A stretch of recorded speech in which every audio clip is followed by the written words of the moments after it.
The man eating leopard of Rudraprayag, लेखक Jim Corbett. Episode 24, अंधेरे में निशाना। आप सभी को हम बता दें कि ये एपिसोड जो है इस कहानी का, यानी कि man eating leopard of Rudraprayag का आखिरी एपिसोड है, आखिरी चैप्टर है। और इस एपिसोड के साथ ही ये कहानी खत्म हो जाए। चैप्टर का नाम है अंधेरे में निशाना। जिम कॉर्बेट लिखते हैं, भारत में भोजन का समय मौसम के अनुसार और अपनी अपनी रुचि के मुताबिक होता है। प्राय सुबह 8 से 9 बजे नाश्ता, दिन में 1 से 2 बजे भोजन और रात 8 से 9 बजे के बीच रात्रि भोज होता है। जिन महीनों में मैं रुद्रप्रयाग में रहा, मेरा भोजन का समय अनिश्चित और इस प्रचलित मान्यता के विरुद्ध रहा कि समय पर भोजन करने से स्वास्थ्य ठीक रहता है। मेरे गैर पारंपरिक और अनिश्चित भोजन ने मुझे चुस्त रहने में मदद की। शाम के 8 बजे दलिया रखने और सुबह 8 बजे सूप पीने तथा दिन में दोनों समय का भोजन इकट्ठा ही करने या बिल्कुल भी नहीं भोजन करने से मेरी सेहत पे कोई बुरा प्रभाव नहीं पड़ा, बस थोड़ी चर्बी घट गई। कल नाश्ते के बाद अब तक मैंने कुछ नहीं खाया था और चूंकि मुझे रात को बाहर रहना था, इसलिए भैंसवाड़ा से आकर मैंने अन्न खा लिया और 1 घंटा सोने और नहाने के बाद मैं गुलाब राय की तरफ चल दिया। वहां मैं धर्मशाला के मालिक पंडित को यह सचेत करने गया कि आसपास में ही आदमखोर है। पंडित से मेरी दोस्ती तभी हो गई थी जब मैं पहली बार रुद्रप्रयाग आया था। जब भी गुलाब राय से गुजरता, पंडित से अवश्य बतियाता। उसके पास आदमखोर और गुलाब राय से गुजरने वाले यात्रियों के बारे में कई किस्से होते। इससे भी बड़ी बात यह थी कि वह उन 2 लोगों में से एक था जो तेंदुए के हमले के बावजूद बच निकले थे और जिनसे गढ़वाल प्रवास के दौरान मेरी मुलाकात हुई थी। पंडित जो किस्से सुनाया करता था, उनमें से एक उसकी परिचित महिला के बारे में था जो गुलाब राय के आगे नीचे एक गांव की थी। एक रोज रुद्रप्रयाग बाजार में खरीदारी के बाद वह महिला शाम को देर से गुलाब राय पहुंची और इस डर से कि अंधेरे में वह अपने घर नहीं पहुंच पाएगी, उसने पंडित से उसके छप्पर में ही रात गुजारने की अनुमति मांगी। पंडित ने उसे अनुमति दे दी और कहा कि वह भंडार वाले कमरे के दरवाजे पर सो जाए। भंडार में खाद्य सामग्री रखी थी जिसे यात्री लोग खरीदते थे।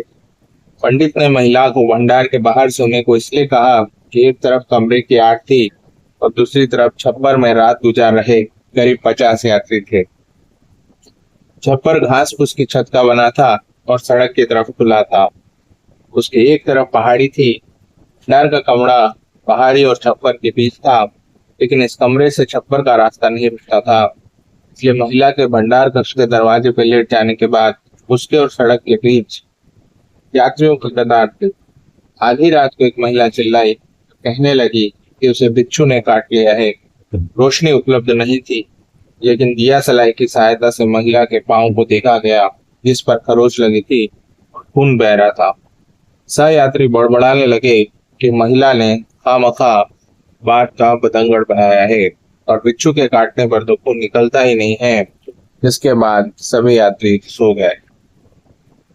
सुबह पंडित पहाड़ी पर आम के पेड़ के ऊपर की ओर स्थित अपने घर से आया तो उसने पाया कि छप्पर के सामने सड़क पे उस महिला की ताड़ी पड़ी थी जो पास के गांव की थी और पिछली रात भंडार कक्ष के दरवाजे पर सोई थी।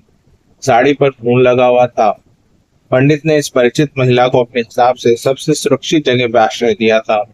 महिला के चारों ओर 50 यात्री सोए थे। फिर भी सोए लोगों के ऊपर होते हुए तेंदुआ आया और उसी महिला को मार गया। लौटते हुए इत्तेफाक से एक सोई यात्री महिला के पांव पर खरोच लग गई।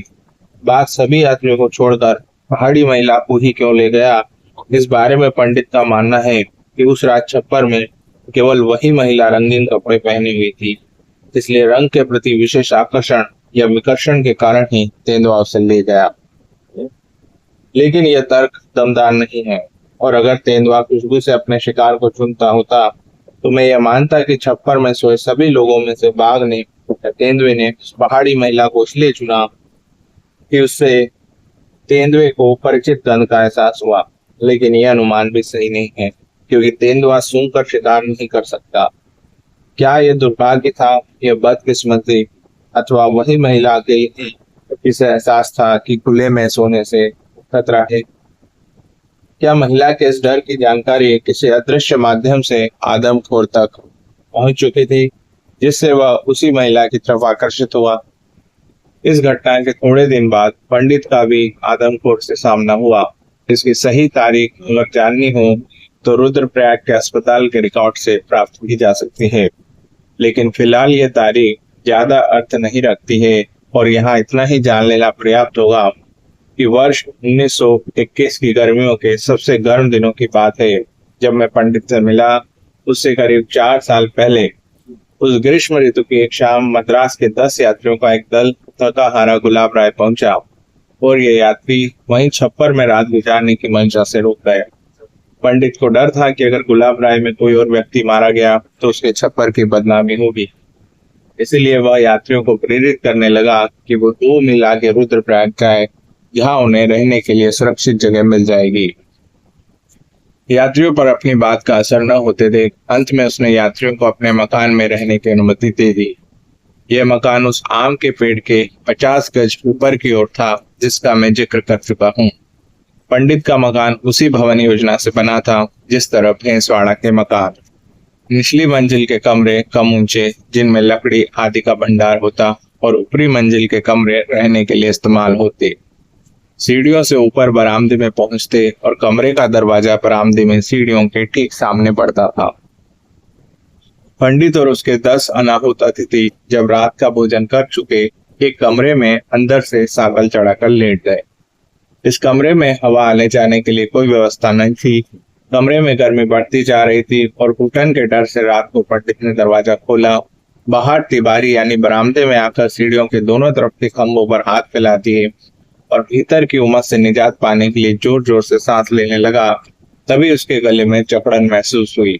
उसने दोनों हाथ खंभों पर रखे ही अपने दोनों पांव हमलावर के पेट पर अड़ा दिए। लात से जोर का झटका दिया और तेंदुए के दांतों से उसका गला छूट गया। तेंदुआ सीढ़ियों से नीचे लुढ़क गया और चक्कर खाकर स्वयं भी गिर पड़ेगा। इस आशंका से उसने तिबारी के खंभों पर हाथ रख लिया कि तभी तेंदुआ नीचे से ऊपर कूदा और उसके बाएं हाथ में पंजा गड़ा दिया। तेंदुए का पंजा इस कदर गड़ा था कि पंडित का हाथ चीरकर वह अलग हुआ। इससे पहले कि तेंदुआ फिर हमला करने को उछलता, यात्रियों ने भयातुर चीख सुन ली जो पंडित के घायल गले से निकल रही थी। यात्री उसे अंदर कमरे में खींच ले गए और सांकल चढ़ा दी। रात भर पंडित सांस लेने की कोशिश में हाँफता रहा और उसके हाथ और गले से खून बहता रहा, जबकि तेंदुआ कमजोर दरवाजे पंजे मारता गुर्राता रहा और सभी लोग डर से चीखते रहे। सूरज उगने पर यात्री पंडित को जब तक बेहोश हो चुका था रुद्रप्रयाग काली कमली अस्पताल ले गए, जहां 3 महीने तक उसे गले में चांदी की नली डालकर भोजन कराया जाता रहा। 6 महीने बाद वह वापस अपने घर गुलाब राय आया, शरीर से टूटा हुआ और बालों में सफेदी लिए। 5 साल बाद फोटो लिया गया, जब तक पंडित के चेहरे के कई तरफ और गले में तेंदुए के दांतों के निशान तथा हाथ में पंजों के निशान दब चुके थे, लेकिन अब भी वो स्पष्ट दिखाई देते थे। इस बातचीत में पंडित आदमखोर को प्रेतात्मा ही कहता और पहले दिन जब उसने मुझे कहा कि उस प्रेतात्मा की कोई शक्ल नहीं है, तो मेरे पास उसकी शक्ल दिखाने का कोई प्रमाण नहीं था। और तब से मैं भी पंडित से बातचीत में मजाक में आदमखोर को प्रेतात्मा ही कहता। उस शाम गुलाब राय पहुंचने के बाद मैंने पंडित को अपनी भैंसवाड़ा की नर्तक यात्रा के बारे में बताया और उसे वह उसके छप्पर में ठहरने वाले यात्रियों की सुरक्षा के लिए एहतियात बरतने का सुझाव दिया, क्योंकि लंबी यात्रा के बाद प्रेतात्मा उसके आसपास के क्षेत्र में ही थी। वह रात और उसके 3 रात बाद मैं पुआल के कुंभ पर बैठा सड़क पर नजरें रख रहा और चौथे दिन कोड़ी से इबटसन आ गया। इबटसन जब भी आता मुझ में नई जान डाल देता। स्थानीय लोगों की तरफ उसका भी विश्वास था कि अगर आदमखोर कल नहीं मरा तो इससे किसी का कसूर नहीं है, वह पहले तो आज और नहीं तो कल जरूर मरेगा। हालांकि मैं इबटसन को लगातार पत्र भेजता रहा था, फिर भी मेरे पास उससे कहने को बहुत कुछ था। जो मैं लिखता था उसी का सार वह सरकार को भी भेजता था और अखबारों को भी जारी करता था। जो वह सुनने को उत्सुक था वो सब की जानकारी मैं नहीं दे पाया था। इबर्सन के पास भी मुझसे कहने को बहुत कुछ था। वह अखबारों में मच रहे शोर के बारे में था कि आदमपुर को मारने के और ज्यादा उपाय किए जाएं। ये सुझाव दिए जा रहे थे कि भारत भर के बंदूकचियों को गढ़वाल जाके तेंदुए को मारने में मदद करने के लिए प्रेरित किया जाए। प्रेस में चलाए गए इस अभियान का परिणाम यह हुआ कि इबर्सन के पास एक पूछताछ और एक सुझाव का पत्र आया। पूछताछ एक बंदूकची ने इस बारे में की थी कि अगर यात्रा, आवास, भोजन और इस तरह की अन्य संतोषजनक सुविधाएं उपलब्ध कराई जाए तो वह व्यक्ति गुलाब राय आने पर विचार कर सकता है। सुझाव एक अन्य बंदूकची से आया था कि आदमपुर को जल्दी मार डालने का सबसे आसान तरीका यह है कि एक बकरे को बाहर से संख्या का लेप लगा दिया जाए और उसके मुंह को सी दिया जाए ताकि वह संख्या चाट न सके। इस बकरे को ऐसी जगह बांध दिया जाए जहां बाघ आकर उसे खा जाए और जहर उसके पेट तक पहुंच जाए। उस दिन हम बातचीत करते रहे और मेरी असफलताओं के छोटे से छोटे बिंदु के विस्तार से समीक्षा हुई। दोपहर के भोजन तक मैंने इबर्सन को तेंदुए की आदत के बारे में बता दिया था कि वह औसत 5 दिन में एक बार रुद्रप्रयाग से गुलाब राय तक की सड़क से होकर गुजरता है। मैंने इबर्सन को आश्वस्त किया कि अब मुझे एक ही आशा है कि मैं सड़क के ऊपर 10 रात बैठकर बाघ को निशाना बना सकता, यानी कि तेंदुए को। मैंने उसे बताया कि तेंदुआ 10 दिन में एक बार जरूर वहां से गुजरेगा। इबर्सन ने लापरवाही से हाँ कर दी क्योंकि मैं पहले भी कई रात जाग चुका था और उसे डर था कि और 10 रात जागना मेरे साथ ज्यादती होगी। फिर भी मैं अपनी बात पर टिक रहा और इबर्सन से कह दिया कि अगर मैं 10 दिन के अंदर तेंदुए को न मार पाया तो मैं नैनीताल वापस चला जाऊंगा तथा यह काम उस नए व्यक्ति के लिए छोड़ दूंगा जो मेरा स्थान लेना चाहेगा।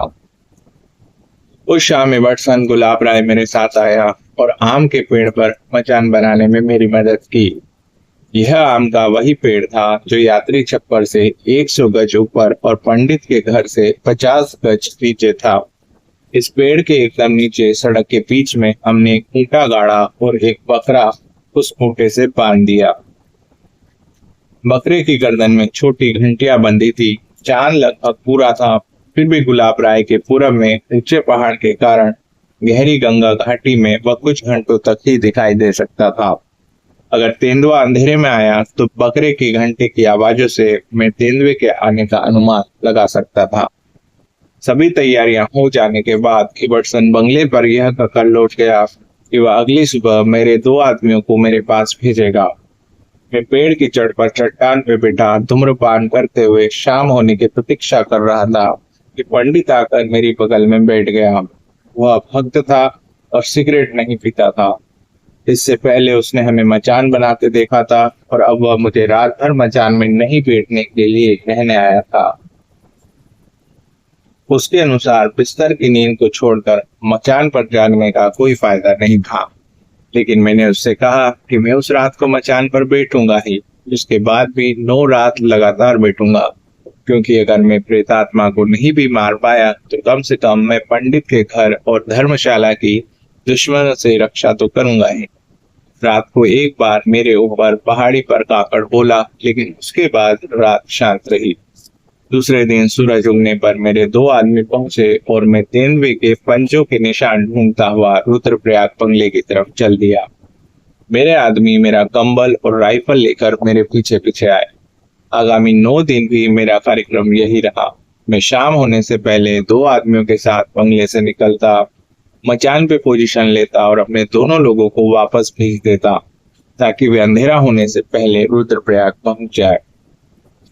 इन लोगों को कड़े निर्देश थे कि जब तक सुबह अच्छी तरह उजाला न हो जाए बंगला न छोड़े। वे जब नदी के पार पहाड़ी पर सूरज उग रहा होता तब पहुंचते और वापस बंगले तक मेरे साथ जाते। इन 10 रातों में काकड़ भी केवल पहली रात को ही बोला। आदमपुर आसपास के क्षेत्र में था और इस बात के पर्याप्त प्रमाण थे क्योंकि इन 10 रातों में उसने 2 बार मकानों के दरवाजे तोड़े। एक बार तो एक बकरा उठा ले गया और दूसरी बार एक भेड़। मैंने ये 2 शिकार कठिनाई से ढूंढे क्योंकि ये बहुत दूर ले जाए गए थे, लेकिन ये मेरे किसी काम के नहीं थे क्योंकि वे अच्छी तरह खाए हुए थे। इन 10 रातों में तेंदुए ने एक घर का दरवाजा भी तोड़ा था, लेकिन उस घर के लोगों का सौभाग्य था कि घर में 2 कमरे थे और कमरे के अंदर का दरवाजा तेंदुए के आक्रमण के आगे टिका रहा। आम के पेड़ पर 10वीं रात के बाद बंगले में आकर रिवर्सन और मैंने भविष्य की योजना पे विचार विमर्श किया। जिस बंदूकची का पत्र आया था उसने आगे कोई पत्र व्यवहार नहीं किया तथा किसी अन्य ने भी सरकार के आमंत्रण को स्वीकार करने में रुचि नहीं ली और न ही किसी ने अखबारों की अपील का जवाब दिया। रुद्रप्रयाग में अब ज्यादा समय न इबर्टसन रह सकता था और न मैं। इबर्टसन अपने मुख्यालय पौड़ी से 10 दिन से बाहर था और उसका आवश्यक कार्य निपटाने के लिए पौड़ी लौटना जरूरी था। मैं इसलिए नहीं रुक सकता था कि मुझे अफ्रीका में काम था और मैं वहां जाने से पहले ही 3 महीने का विलंब कर चुका था। अब और अधिक विलंब कठिन था। हम दोनों गढ़वाल को आदमखोर की दया पर भी नहीं छोड़ना चाहते थे और उहापोह में थे कि क्या करें। एक हल यह था कि बटसन छुट्टी ले ले और मैं अफ्रीका जाना रद्द कर दूं। अंत में हमने निर्णय लिया कि एक रात को सब कुछ भूल जाए और अगली सुबह भावी योजना तैयार करें। इस निर्णय पर पहुंचने के बाद मैंने बटसन से कहा कि मैं गढ़वाल में अपनी आखिरी रात आम के पेड़ पर गुजारूंगा। आखिरी और 11वीं रात बटसन भी मेरे साथ आया और जो ही हम गुलाब राय पहुंचे हमने कई लोगों को सड़क के किनारे खड़े पाया। वे आम के पेड़ के कुछ आगे नीचे एक खेत की तरफ देख रहे थे। उन लोगों ने हमें नहीं देखा और इससे पहले कि हम उन तक पहुंचते वे धर्मशाला या यात्री छप्पर की तरफ बढ़ चुके थे। उनमें से एक पीछे मुड़ा, मुझे इशारा करते देख वह हमारी तरफ बढ़ा। हमारे सवाल के जवाब में उसने बताया कि वह और उसके साथी 1 घंटे से नीचे खेतों में 2 सांपों की जोरदार लड़ाई देख रहे थे।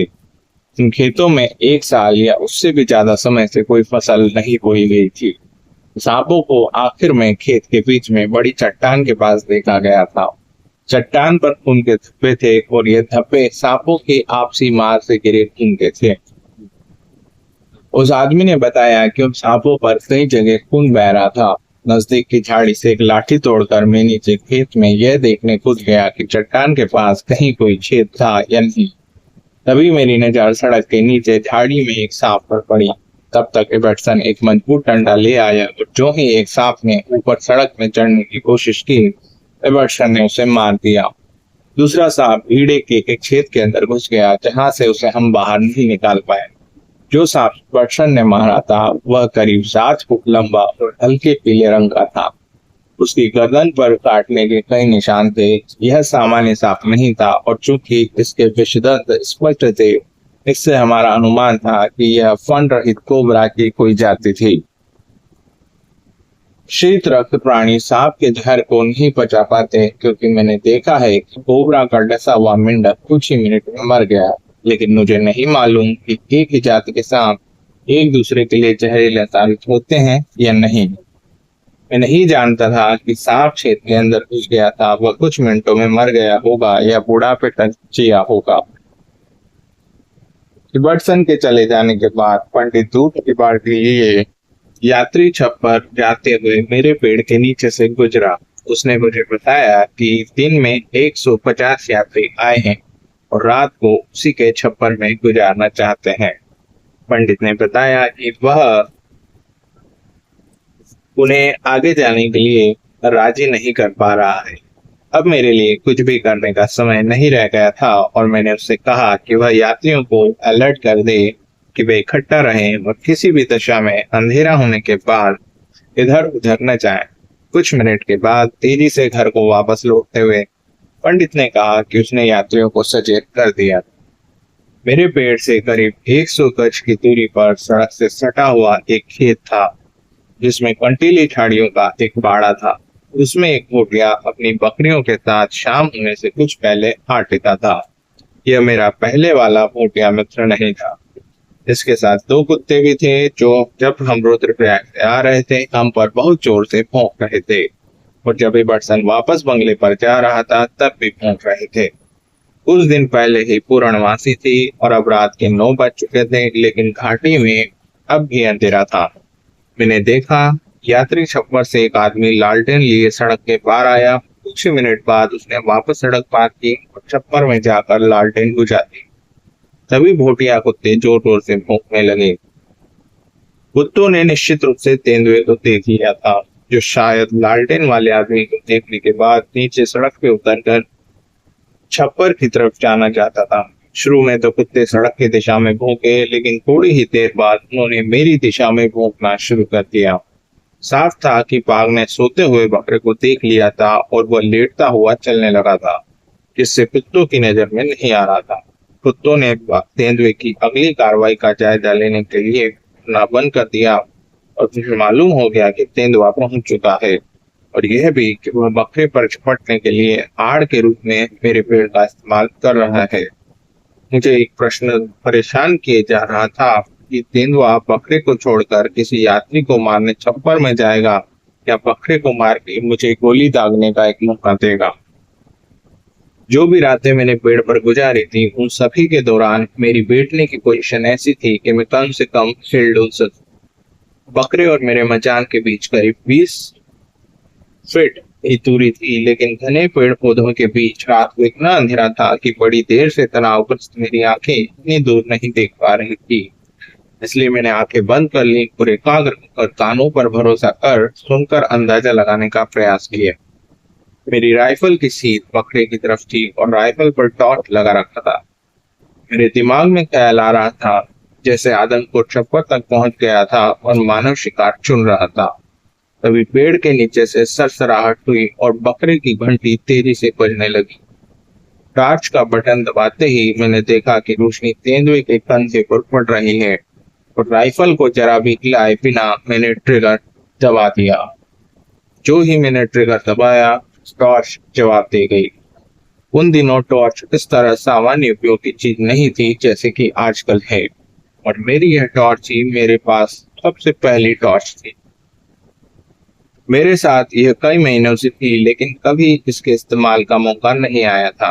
मुझे बैटरी के मियाद के बारे में नहीं मालूम था और यह भी नहीं मालूम था कि इसकी जांच करनी जरूरी थी। जब मैंने बटन दबाया, इसने हल्की रोशनी दी और फिर बंद हो गई। बिना यह जाने कि मेरी गोली का क्या हुआ, मैं फिर अंधेरे में था। घाटी में मेरी गोली की प्रतिध्वनि समाप्त ही हो रही थी कि पंडित ने दरवाजा खोला और आवाज दी कि मुझे किसी सहायता की जरूरत नहीं है। उस समय मैं कानों को एकाग्र किए तेंदुए की किसी आवाज को सुनने का प्रयत्न कर रहा था, इसलिए मैंने कोई जवाब नहीं दिया। पंडित ने जल्दी दरवाजा बंद कर दिया। जब मैंने फायर किया, तेंदुआ सड़क के पार लेटा था और उसका सिर मुझसे दूसरी तरफ था। यह स्पष्ट सा दिखाई दिया कि वह बकरे पर कूदा और नीचे पहाड़ी की तरफ चला गया। और जब पंडित ने आवाज दी, उससे पहले मुझे लग रहा था कि जैसे घर घर की आवाज आ रही थी, लेकिन मैं निश्चित रूप से नहीं कह सकता था कि यह आवाज आ ही रही थी या कहां से आ रही थी।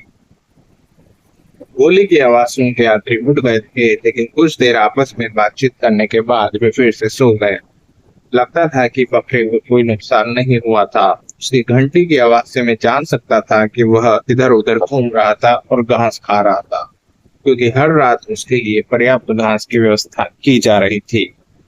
मैंने गोली 10 बजे रात चलाई थी, चूंकि अभी घंटों तक चांद को नहीं आना था और तब तक मेरे पास भी करने को कुछ नहीं था। मैं आराम से बैठकर कानों को चौकन्ना किए हुए सिगरेट पीता रहा।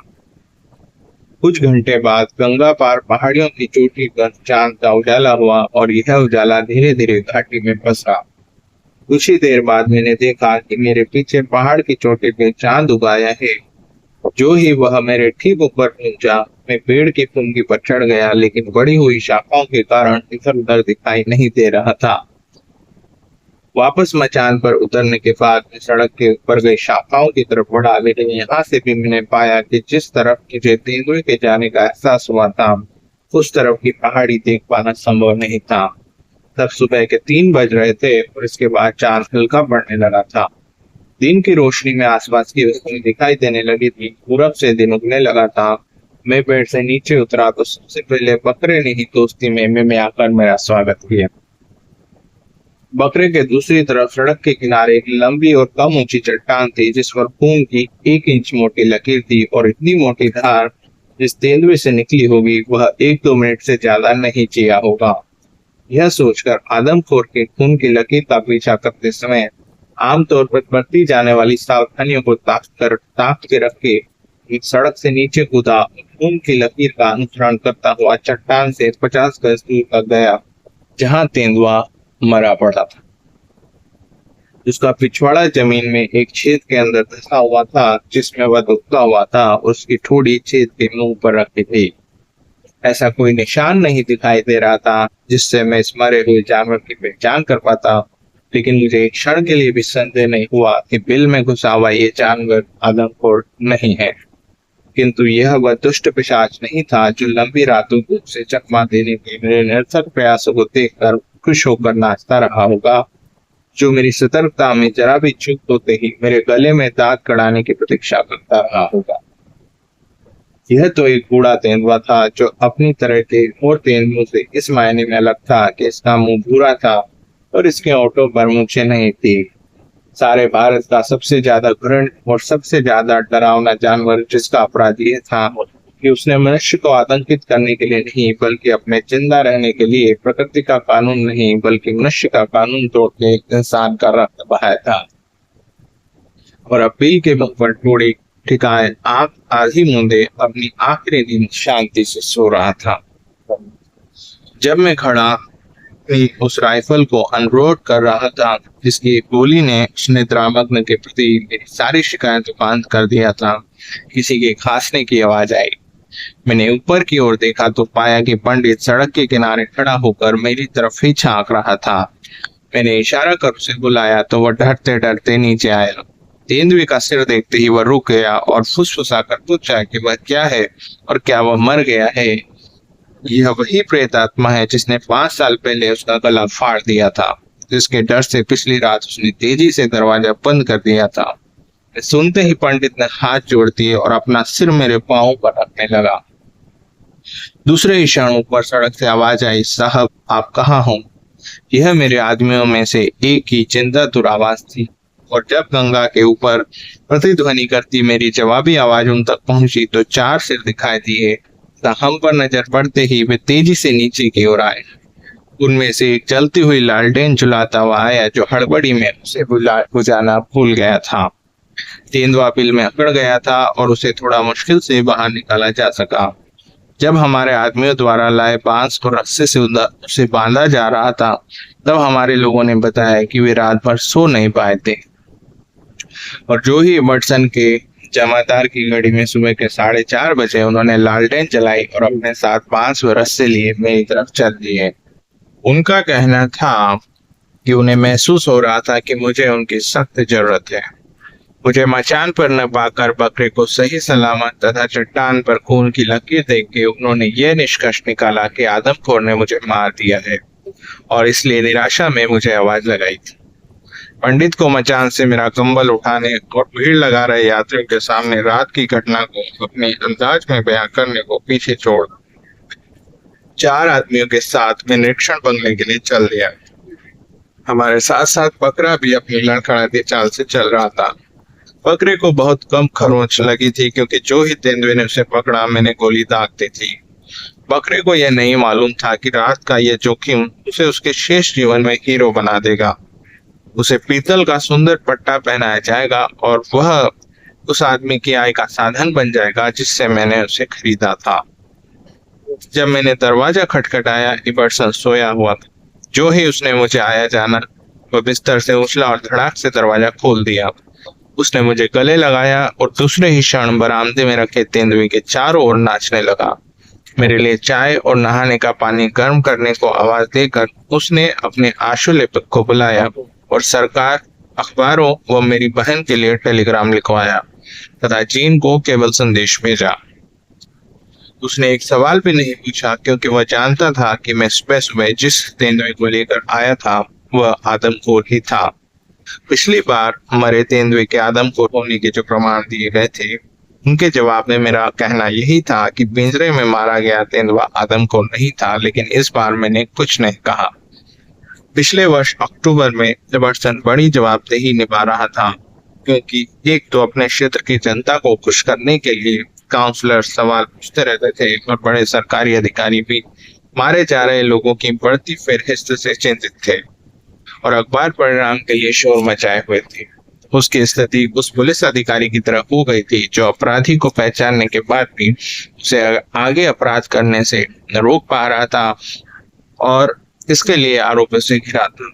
इसमें आश्चर्य नहीं कि 2 मई 1926 को वह सबसे ज्यादा खुश इंसान था, क्योंकि वह न केवल सभी पक्षों को यह सूचित करने की स्थिति में था कि अपराधी को फांसी चढ़ा दिया गया है, बल्कि बंगले के आंगन में बाजार, आसपास के गांव के लोगों और यात्रियों की बढ़ती जा रही भीड़ को यह भी बता पाने में सक्षम था जिस प्रेतात्मा ने लगातार 8 साल तक उन्हें सताया वह मर चुकी थी।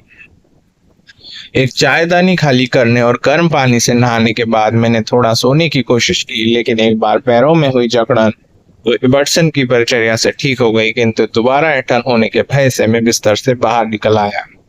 तब इबर्टसन और मैंने सावधानी से बाग का निरीक्षण किया। माप और निरीक्षण से निम्नलिखित परिणाम सामने आए। इस बाग की सीधी लंबाई 7 फुट 6 इंच की थी।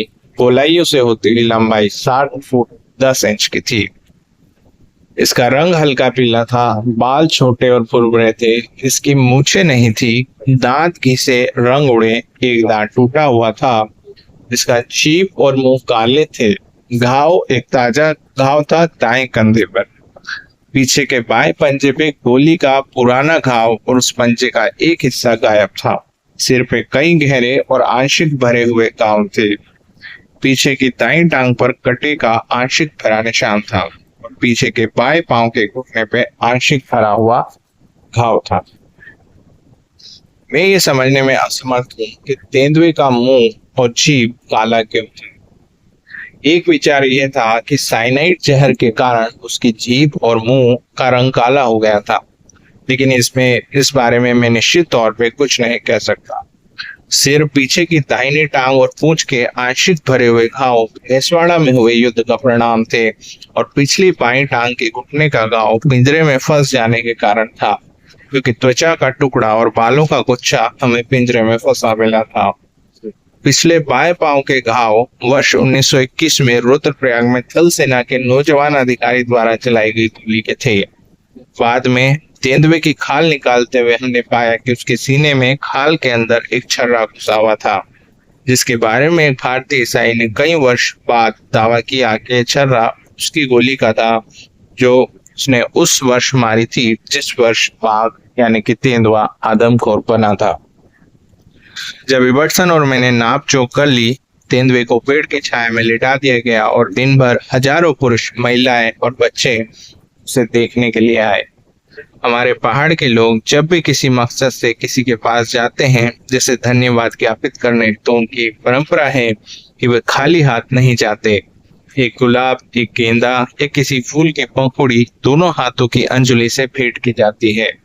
जब प्राप्तकर्ता उस भेंट को दाएं हाथ की उंगली छुआ लेता है, तो धन्यवाद करता नीचे झुककर पैरों में फूल ऐसे उड़ेल देता है जैसे पानी भरी अंजलि खाली कर रहा हो।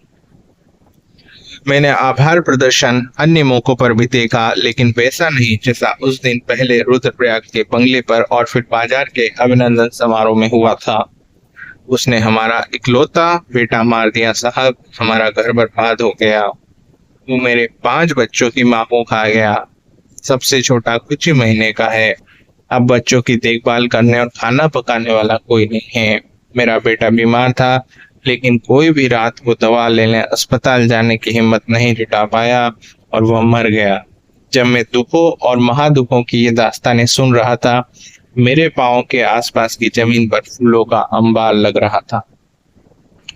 तो इस तरह से ये आदमखोर तेंदुआ मारा गया, जिसने 8 वर्ष तक गढ़वाल क्षेत्र में रुद्रप्रयाग के इलाके में आतंक फैलाए रखा और सरकारी अनुमानों के मुताबिक इसने 125 लोगों की हत्या की थी, लेकिन कहा जाता है कि इसने कई सौ लोगों को मारा था। सरकारी अनुमानों में जो आंकड़ा है वो कम है।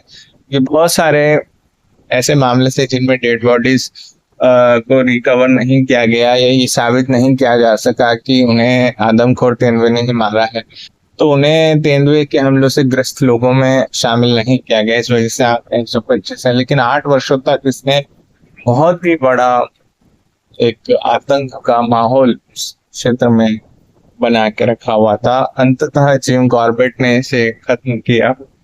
रुद्रप्रयाग में धर्मशाला के पास, जो पंडित जी की धर्मशाला थी, उसके पास लगे एक आम के पेड़ पे मचान बना के, और वो आम का पेड़ अभी भी वहीं पर है जिस पे इन्होंने मचान बनाया था। इसके बाद इस कहानी के कंक्लूजन में जिम कॉर्बेट लिखते हैं, जिन घटनाओं का मैंने जिक्र किया है वे वर्ष 1925 और 1926 ईस्वी की हैं। 16 साल बाद सन 1942 में मैं मेरठ में द्वितीय विश्व युद्ध से संबंधित कार्य कर रहा था, और कर्नल फ्लाई ने मुझे व मेरी बहन को युद्ध के घायलों के मनोरंजन में सहयोग के लिए गार्डन पार्टी में आमंत्रित किया था। जब हम पार्टी में पहुंचे और भारत के हर क्षेत्र के करीब 50-60 लोग टेनिस कोर्ट के चारों ओर बैठे जायकेदार चाय लगभग पी चुके थे और सिगरेट का दौर चलने वाला था। कोर्ट की दूसरी तरफ जाने के लिए मेरी बहन और मैं एक गोल चक्कर काटते हुए आगे बढ़े। ये लोग मध्य पूर्व की लड़ाई से आए थे और कुछ दिन के विश्राम के बाद कुछ को छुट्टी पर और कुछ को डिस्चार्ज पर घर भेजा जाना था। ग्रामोफोन पर श्रीमती फ्लाई द्वारा उपलब्ध कराए गए भारतीय रिकॉर्ड बज रहे थे तथा मेरी बहन और मुझसे पार्टी के अंत तक रुके रहने का आग्रह किया गया था। पार्टी समाप्त होने से करीब 2 घंटे का समय शेष था, इसलिए घायलों से मिलने के लिए हमारे पास पर्याप्त समय था। मैं गोल घेरे के अभी आधे में ही पहुंचा था कि एक लड़के से मिलना हुआ जो नीची कुर्सी पर बैठा था। वह पूरी तरह जख्मी था और उसकी कुर्सी के पास जमीन पे 2 बैसाखियां रखी थी। मैं उसके पास पहुंचा ही था कि वह दर्द झेलता हुआ कुर्सी से खिसका और मेरे पांव पर अपना सिर रखने की कोशिश करने लगा। वह बहुत ही दुबला था क्योंकि वह कई महीने अस्पताल में गुजार चुका था। जब मैंने उसे थामा और कुर्सी पे बिठा दिया तो उसने कहा, मैं आपकी बहन जी से बात कर रहा था। और जब मैंने उन्हें बताया कि मैं गढ़वाली हूँ तो उन्होंने पूछा कि मैं कौन हूँ और गढ़वाल के किस क्षेत्र का हूँ। जब आपने आदमखोर को मारा तब मैं छोटा था। हमारा गांव रुद्रप्रयाग से दूर है, इसलिए मैं वहां नहीं आ सका। मेरे पिता भी इतने तगड़े नहीं थे कि मुझे उठा कर ला पाते, इसलिए मैं घर पर ही रहा। जब मेरे पिता घर लौटे तो उन्होंने बताया कि उन्होंने आदमखोर को देखा और उन साहब को भी जिन्होंने आदमखोर को मारा। जो मिठाई उस दिन बांटी गई थी उसमें से वे अपने हिस्से की थोड़ी मिठाई मेरे लिए भी लाए थे। उन्होंने उस दिन की भीड़ के बारे में भी बताया था। और अब साहब मैं खुशी खुशी घर जाऊंगा, क्योंकि मैं अपने बापू को बता पाऊंगा कि मैंने खुद आपको देखा है। और अगर मुझे कोई ले जाने वाला मिल गया तो मैं रुद्रप्रयाग के उस मेले में भी जाऊंगा जो आदमखोर की मौत की याद में मनाया जाता है। मैं मेले में जिससे भी मिलूंगा उसे बताऊंगा कि मैंने आपको देखा है और आपसे बात की है। जवानी की दहलीज पर बुरी तरह विकलांग और युद्ध से टूटे शरीर को लेकर लौटे उस योद्धा के पास अपने शौर्यपूर्ण कारनामों को सुनाने का मोह नहीं था। उसे अपने पिता से केवल यह कहने की उत्सुकता थी कि उसने एक ऐसे आदमी को देखा है जिसे मात्र इसलिए याद किया जा सकता है कि उसने एक गोली सही निशाने पर दागी थी। गढ़वाल का एक ठेठ गढ़वाली बेटा, सरल व साहसी, पहाड़ और उस महान भारत का पुत्र था जिसके संतानों को वही जान सकते हैं जिन्हें उनके बीच रहने का सौभाग्य प्राप्त हुआ हो। यही इस माटी के वे विशाल हृदय सपूत हैं जिनकी कोई भी जाति या धर्म हो, विभिन्न वर्गों को जोड़कर एकजुट करेंगे और भारत को एक महान राष्ट्र बनाएंगे। तो ये थी कहानी जिम कॉर्बेट की लिखी गई किताब रुद्रप्रयाग का आदमखोर पाप।